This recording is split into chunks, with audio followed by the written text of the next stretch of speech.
আজকে আমি তোমাদের সাথে যে রেসিপিটা শেয়ার করব সেটা বাচ্চাদের স্কুলের টিফিনে হোক বা বাড়ির সন্ধ্যাবেলা টিফিনের জন্য কিন্তু দুর্দান্ত একটা রেসিপি। পুরো ভিডিওটা স্কিপ না করে দেখার অনুরোধ রইল।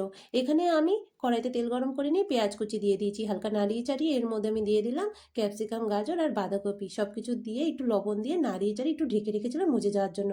এবার তুলে নিয়ে এবার নাড়িয়ে চাড়িয়ে এর মধ্যে দিয়ে দিলাম হলুদ, কাশ্মীরি লঙ্কার গুঁড়ো, গোলমরিচের গুঁড়ো আর একটু দিয়ে দিলাম ম্যাগি মশলা। সব কিছু দিয়ে নাড়িয়ে চাড়িয়ে নিয়ে নামানোর আগে আমি এখানে দিয়ে দিলাম একটু ধনেপাতা।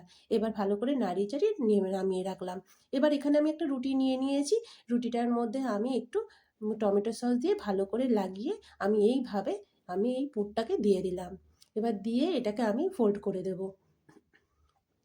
এবার আমি কড়াইতে একটু বাটার দিয়ে দিলাম। এখানে একটুখানি চামচ দিয়ে এটাকে কড়াইতে নাড়িয়ে চাড়িয়ে এটাকে এপিট ওপিট করে ভেজে নিলেই আমার রান্নাটা কমপ্লিট।